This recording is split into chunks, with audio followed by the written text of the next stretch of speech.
नमस्कार. श्री स्वामी समर्थ. मी गायत्री आपल्या सर्वांचे स्वागत करते भक्ती आणि भोजन या चॅनलवरती.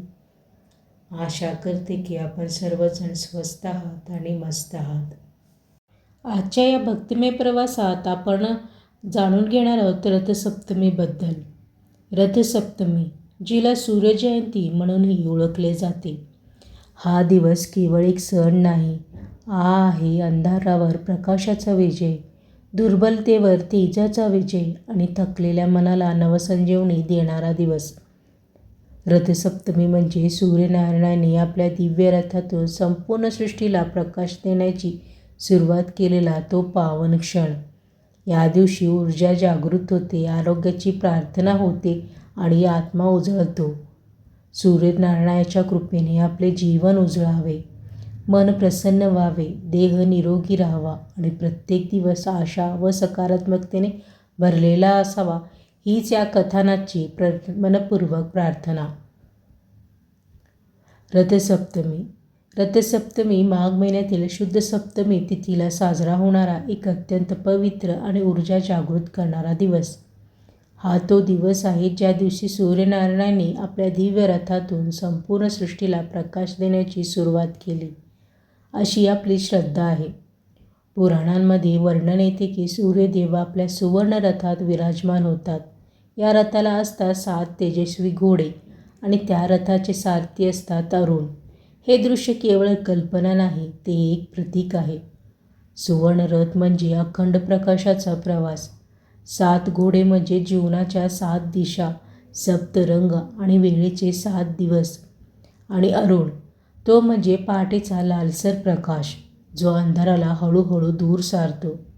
म्हणूनच रथसप्तमी म्हणजे अचानक उजेडात पडणारा दिवस नाही, तर हळूहळू पण निश्चितपणे अंधारातून प्रकाशाकडे नेणारा प्रवास आहे.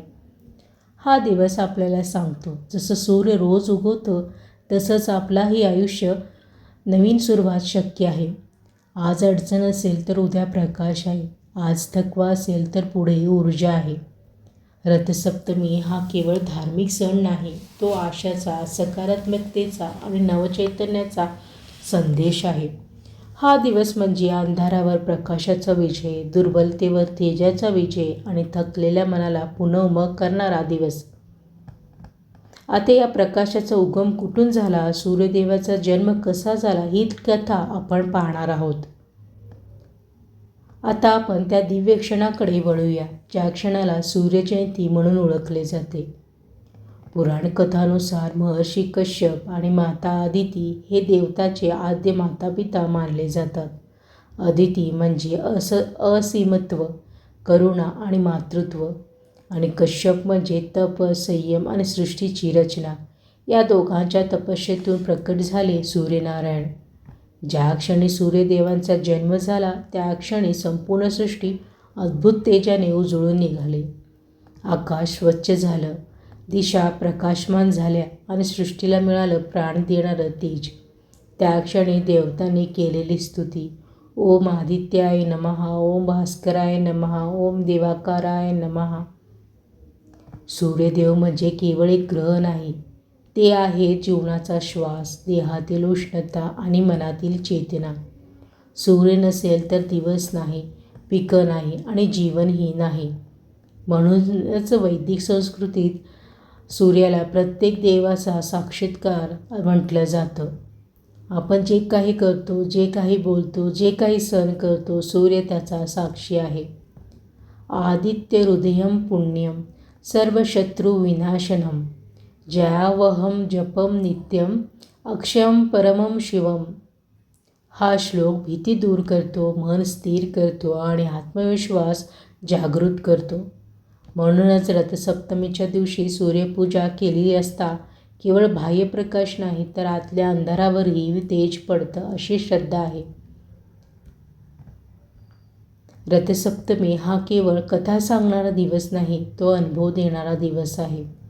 या दिवशी सूर्यनारायणाची भक्ती अनेकांच्या आयुष्यात आरोग्य, आशा आणि नवसंजीवनी घेऊन आली आहे. पुराणकथानुसार कंबोज देशाचा राजा यशोवर्मा एक धर्मनिष्ठ, न्यायप्रिय राजा होता. परंतु त्याच्या आयुष्यात एक दुःख होतं. त्याचा पुत्र असाध्य आजाराने ग्रस्त असलेला. राजवैद्य, औषध, मंत्र सगळे प्रयत्न झाले, पण आशा संपत चालली होती. तेव्हा एका संताने राजाला सांगितलं, राजन, रथसप्तमीच्या दिवशी तुझ्या पुत्राकडून सूर्यनारायणाची श्रद्धेने पूजा करून घे. रथसप्तमीचा पवित्र दिवस उजाडला. पहाटे स्नान, शुद्ध वस्त्र आणि एकाग्र मन. त्या आजारी राजपुत्राने सूर्यदेवाकडे पाहून अश्रू भरलेल्या डोळ्यांनी प्रार्थना केली. ओम गृणीहा सूर्याय नमः. कथा सांगते की त्या पूजेनंतर हळूहळू राजपुत्राच्या शरीरात ऊर्जा संचारू लागली. दिवस गेले, आठवडे गेले आणि तो पूर्णपणे निरोगी झाला. पुढे तोच राजपुत्र एक समृद्ध आणि यशस्वी राजा झाला. दुसरी कथा आपल्याला घेऊन जाते भगवान श्रीकृष्णाच्या पुत्राकडे म्हणजे शांबकडे. दुर्वास ऋषीच्या शापामुळे शांबला कुष्ठरोग झाला. राजवैभव असूनही तो अंतःकरणाने दुःखी होता. कुणीतरी त्याला सांगितलं, रथसप्तमीच्या दिवशी सूर्यनारायणाची उपासना कर. शांबने पूर्ण श्रद्धेने सूर्यपूजा केली. त्याच प्रार्थनेतून त्याच्या वेदनात शांती उतरली आणि सूर्यदेवाच्या कृपेने तो रोगमुक्त झाला. अजून एक कथा सांगते की काही राक्षस सूर्याचा मार्ग अडकवून सृष्टी अंधारात टाकू पाहत होती. त्यांना मंदेह राक्षस म्हटलं जातं. तेव्हा सूर्यनारायणाने आपल्या प्रखर तेजाने त्यांचा संपूर्ण नाश केला. अंधार नाहीसा झाला आणि जीवनशक्तीचा प्रवाह पुन्हा सुरू झाला. या कथा आपल्याला एकच गोष्ट सांगतात, श्रद्धा, सातत्य आणि प्रकाश हेच आरोग्याचे मूळ आहेत. आता या सगळ्या कथांमधील एक गूढ प्रतिकात्मक अर्थ आपण समजून घेणार आहोत. आतापर्यंत आपण कथा ऐकल्या, चमत्कार समजून घेतले, पण एक महत्त्वाचा प्रश्न उरतो, या सगळ्यामागचा खोल अर्थ काय आहे? रथसप्तमी ही केवळ बाह्य पूजा नाही, ती आहे आतल्या प्रवासाची आठवण. सूर्य म्हणजे फक्त आकाशातील ग्रह नाही, तो आहे आपल्या अंतर्मनातील आत्मप्रकाश. जसा सूर्य अंधार नष्ट करतो, तसाच आत्मप्रकाश अज्ञान, भीती आणि निराशा दूर करते. सूर्याचा रथ म्हणजे आपला जीवन रथ. तो सतत पुढे जात असतो, कधी सुखातून कधी दुःखातून. थांबलं नाही, मागं वळलं नाही. हा आहे काळाचा प्रवास. सूर्यरथाचे 7 घोडे खूप काही सांगतात. ते दर्शवतात इंद्रधनुष्याचे 7 रंग, आठवड्याचे 7 दिवस आणि जीवनातील 7 ऊर्जा केंद्रे. जर हे 7 घोडे संतुलित असतील तर जीवन सुरळीत चालतं.